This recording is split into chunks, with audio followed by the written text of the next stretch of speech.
टंडो जान मोहम्मद मुहर्रम हराम जी मुनासिबत सां टाउन कमेटी टंडो जान मोहम्मद पारां चेयरमैन काज़ी नूर मोहम्मद साद ऐं वाइस चेयरमैन शहज़ाद हुसैन आरई जी सदारत हेठि हिकु अहम इजलास उठायो वियो, जंहिंमें मुख़्तलिफ़ मज़हबनि सां तालुक़ रखंदड़ इल्मनि, इमाम बारगाहुनि जे मुंतज़मीन, पुलिस ऑफिसरनि ऐं ॿियनि लाॻापियल इदारनि जे नुमाइंदनि वॾी अंग में शिरकत कई।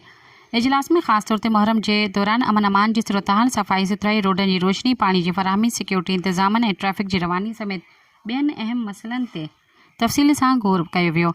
हिन मौक़े ते चेयरमैन काज़ी नूर मोहम्मद साद वाज़े लफ़्ज़नि में चयो त मुहर्रम हराम अवाम लाइ निहायती अहम महीनो आहे। असांजी तरजीह आहे त अज़ादारनि खे बिना के तकलीफ़ जी सहूलियतूं मिली सघनि।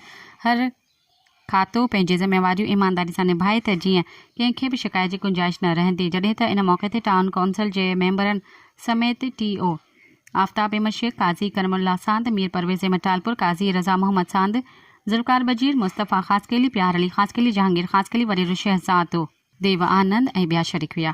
सब्सक्राइब कयो अवामी न्यूज़ HD खे ऐं ताज़ा तरीन ख़बरुनि लाइ ॾिसंदा रहो अवामी न्यूज़ HD।